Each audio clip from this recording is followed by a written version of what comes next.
Every now and then, a story comes along that invites us to pause and consider how a life is formed. Lucy Konji's memoir is one such story. Within these pages is a woman whose journey has been shaped by faith, responsibility, perseverance, and gratitude, qualities that leave a quiet but lasting impression. What struck me most as I read this manuscript was not merely the story itself, but the grace and consistency with which Lucy has walked through its many seasons.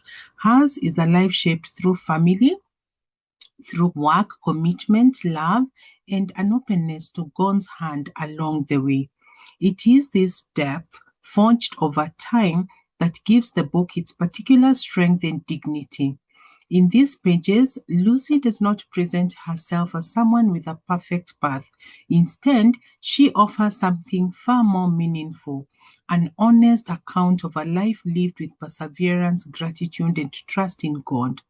Hers is the kind of story that reminds us that character is built in ordinary days, that deep roots are formed through real experiences, and that a meaningful life is often shaped long before the world sees its fruit. As a publisher, it is a privilege to help bring such a story into the hands of readers. As a woman, a wife, a mother, and a believer, I also recognize in Lucy's journey many of the questions, sacrifices, and quiet victories that mark the lives of so many women. That is part of what makes this book so relatable.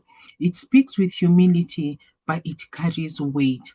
I believe readers will encounter this memoir not only one woman's story, but also a reminder that God's hand remains present across the seasons of life through changing places, changing roles, and changing demands. He continues to shape lives with purpose. It is my joy to commend Born Searching to you, our readers. May Lucy Conji's journey encourage you to value your own story, honor the shaping work of God in your life, and continue walking with courage into all that still lies ahead of you. Lucy, I am proud of your writing journey this far, and I'm honored to be your publisher. Congratulations and very well done.